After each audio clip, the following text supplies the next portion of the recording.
Welcome back to Aslam classes. एक बार फिर से असलम क्लासेज में आप सभी का स्वागत है। आज हम बात करेंगे प्रेजेंट कॉन्टिन्यूअस टेंस के बारे में। वैसे तो हम रोज़ इसी के बारे में डिस्कस कर रहे हैं, लेकिन अलग अलग चीज़ें इसके बारे में बता रहे हैं। इसकी पहचान आपको पता है, रहा है, रही है, रहे हैं, ये इसकी पहचान होती है। लेकिन आज हम डिस्कस करेंगे इसके पैसिव वॉइस के बारे में। पहले भी डिस्कस किया है। इसकी पहचान होती है जा रहा है, जा रही है, जा रहे हैं। याद रखना, पैसिव वॉइस के अंदर हमेशा वर्ब की थर्ड फॉर्म मिलेगी। आज हमारा टाइप जो होगा वो होगा इंटेरोगेटिव प्लस नेगेटिव स्टेटमेंट। याद रखना, इंटेरोगेटिव का मतलब होता है कोई क्वेश्चन पता करना, और नेगेटिव का मतलब होता है उसमें नकारात्मक बात शो करने की कोशिश करेंगे। अब देखिए, इसका रूल होता है बनाने का, आप उसको समझ लीजिए। आपको पहले क्वेश्चन वर्ड लगाना है, उसके बाद में इज, आर, एम इनमें से एक लगाना है, ये हेल्पिंग वर्ब है। उसके बाद आपको ऑब्जेक्ट लगाना होता है। उसके बाद अगर नॉट है, नहीं है तो आप नॉट लगा लीजिए, और नहीं है तो हटा दीजिए। उसके बाद बीइंग लगा लीजिए, उसके बाद वी थर्ड यानी कि वर्ब की थर्ड फॉर्म लगानी होती है। लास्ट में क्वेश्चन मार्क लगाना ना भूलें।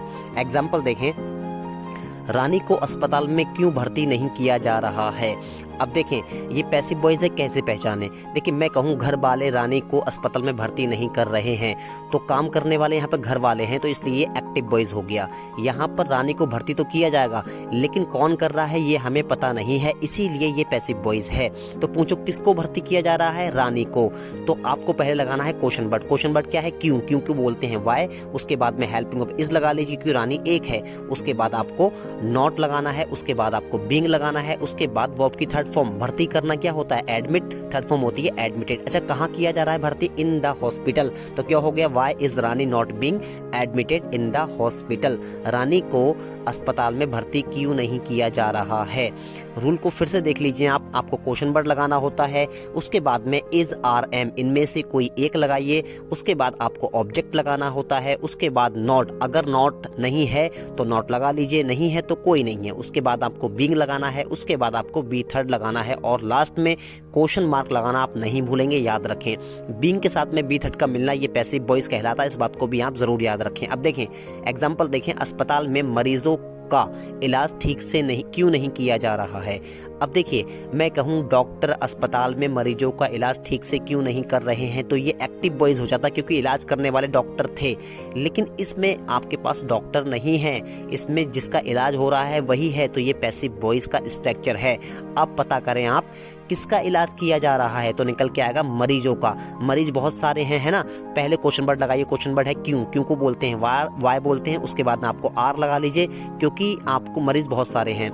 आर के बाद में आप ऑब्जेक्ट लगाइए। ऑब्जेक्ट क्या है, पेशेंट, मरीज। उसके बाद नॉट लगा लीजिए, उसके बाद बीइंग लगा लीजिए, उसके बाद बी थर्ड यानी कि काम। काम क्या हो रहा है, इलाज करना, वो होता है ट्रीट। थर्ड फॉर्म इसकी होती है ट्रीटेड।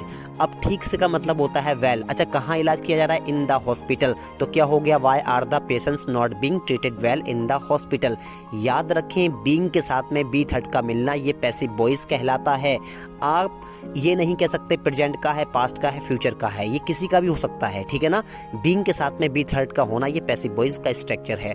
एक बार फिर से रूल को देख लीजिए। आपको क्वेश्चन वर्ड लगाना है, उसके बाद में आपको इज, आर, एम इनमें से कोई एक लगाना है। उसके बाद आपको ऑब्जेक्ट लगाना है। अगर नहीं होगा तो आपको नॉट लगा लीजिए, उसके बाद बीइंग लगाना है, उसके बाद बी थर्ड, और लास्ट में क्वेश्चन मार्क लगाना आप बिल्कुल भी नहीं भूलेंगे, याद रखना है। बीइंग के साथ में बी थर्ड का मिलना ये पैसिव वॉइस कहलाता है, याद रखें। अब देखिए एग्जांपल देखें, क्या है, कपड़ों को इस्त्री क्यों नहीं की जा रही है। देखिए कैसे पहचाने ये पैसिव वॉइस है। मैं कहूँ रानी कपड़ों को इस्त्री क्यों नहीं कर रही है, तो ये एक्टिव वॉइस हो जाता, क्योंकि रानी करने वाली थी। यहाँ पर काम करने वाला कोई भी नहीं है, that's why we can say that it is passive voice. ये क्या है, पैसिव वॉइस है। अब पूछो किसको इस्त्री नहीं की जा रही है, तो निकल कर आएगा कपड़ों को। कपड़े बहुत सारे हैं। पहले आप क्वेश्चन वर्ड लगाइए। क्वेश्चन वर्ड क्या है, क्यों। तो क्या बोलेंगे, वाई। कपड़े बहुत सारे हैं इसलिए इजारम में से आर आएगा। उसके बाद ऑब्जेक्ट क्लोथ्स हैं, उसके बाद नॉट लगाइए, उसके बाद बीइंग। अच्छा, प्रेस करना या इस्त्री करना क्या कहलाती है, आयरन कहलाती है। लेकिन बीइंग के साथ में कौन सी फॉर्म आती है, थर्ड फॉर्म आती है, इसलिए यहाँ पर कर दिया गया आयरन। तो क्या हो गया, why are the clothes not being iron. याद रखें आप लोग, बहुत ज़्यादा इजी है। एक और एग्जांपल देखें, पेड़ों को पानी क्यों नहीं लगाया जा रहा है। अब देखिए, मैं कहूँ माली पेड़ों को पानी क्यों नहीं लगा रहा है, तो ये हो जाएगा एक्टिव वॉइस, क्योंकि काम करने वाला इसमें माली है। लेकिन यहाँ पर ये क्या है, यहाँ पर पानी लगाने वाला कोई नहीं है, that's why we can say that it is passive voice. अब पूछो आप किसको पानी नहीं लगाया जा रहा है, तो निकल करके आएगा पेड़ों को। पेड़ बहुत सारे हैं, याद रखना आर लगेगा, तो पहले आप वाई लगा लीजिए, उसके बाद में इजारम में से आर आएगा, उसके बाद ऑब्जेक्ट क्या है, पेड़। किसको लगाया जा रहा है, पेड़ों को, तो द ट्रीज हो गया, उसके बाद नॉट लगा लीजिए, उसके बाद बीइंग आता है। अब देखिए बी थर्ड लगाना है, पानी लगाना क्या कहलाता है, वाटर्ड कहलाता है, याद रखना वाटर होता है, थर्ड फॉर्म क्या हो जाएगी, वाटर्ड। तो क्या हो गया, why are the trees not being watered. याद रखें आप लोगों को याद ये रखना है कि बीइंग के साथ में बी थर्ड का मिलना ये पैसिव वॉइस कहलाता है। अब देखें एक होता है सिला कपड़ा, देखिए कपड़े की बात आई है ना इसमें, तो सिला कपड़े को हम बोलते हैं क्लोथ। अगर इसका प्लूरल करना हो तो इसमें एस लगा लीजिए सिर्फ। और एक होता है बिना सिला कपड़ा, ये होता है क्लोथ। अगर इसका प्लूरल करना हो तो एच के बाद एस लगा लीजिए, हो गया।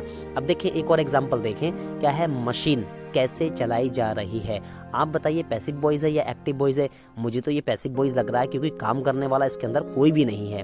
ठीक है, आप पूछो क्या चलाई जा रही है, मशीन चलाई जा रही है। अगर मैं कहूँ रानी मशीन कैसे चला रही है, तो आप कह सकते हैं ये एक्टिव वॉइस है, लेकिन यहाँ तो मशीन चलाने वाला कोई है ही नहीं, दैट्स बाय हम कह सकते हैं ये पैसिव वॉइस है। पूछो क्या चलाई जा रही है, मशीन।